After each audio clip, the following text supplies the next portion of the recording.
หน้า493ตั้งแต่สเจปนาตังภูมิยังปัญญาเปตวานิปัจชัยยะนาอาปัจชัยยะเตนะวุตังโนภูมิคโตติเป็นต้นไป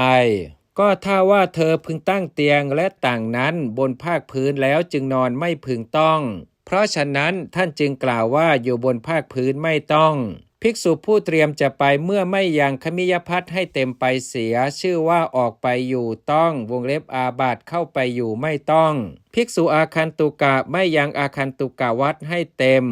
กางร่มสวมรองเท้าเข้าไปอยู่ชื่อว่าเข้าไปอยู่ต้องวงเล็บอาบัติออกไปอยู่ไม่ต้องภิกษุณีเมื่อถือเอาการชำระให้สะอาดด้วยน้ำลึกเกินไปชื่อว่าถือเอาอยู่ต้องวงเล็บอาบัติฝ่ายภิกษุเมื่อไม่ถือเอาสีสำหรับทำให้เศร้าหมองบริโภคจีวรชื่อว่าไม่ถือเอาอยู่ต้องวงเล็บอาบัติเมื่อสมาทานวัดของเดรัจฉีมีมูขวัดเป็นต้นชื่อว่าสมาทานอยู่ต้องวงเล็บอาบัติฝ่ายภิกษุผู้อยู่ปริวาสเป็นต้นก็ดีผู้ถูกสงฆ์ลงตัดชนียกรรมเป็นต้นก็ดี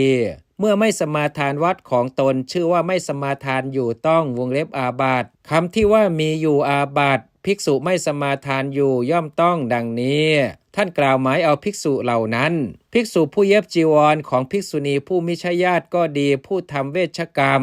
พันธาคาริกกรรมและจิตรกรรมก็ดีชื่อว่าที่ทำอยู่ต้องวงเล็บอาบัติผู้ไม่ทำอุปชายวัตรเป็นต้นชื่อว่าไม่ทำอยู่ต้องวงเล็บอาบัติภิกษุผู้ให้จีวรแก่ภิกษุณีผู้มิใช่ญาติชื่อว่าให้อยู่ต้องวงเล็บอาบัติเมื่อไม่ให้บริขารมีจีวรเป็นต้นแก่สัตถิวิหาริกและอันเตวาสิกชื่อว่าไม่ให้อยู่ต้องวงเล็บอาบัติเมื่อถือเอาจีวรของภิกษุณีผู้มิใช่ญาติชื่อว่ารับอยู่ต้องวงเล็บอาบัติเมื่อไม่ถือเอาซึ่งโอวาทโดยพระบาลีว่า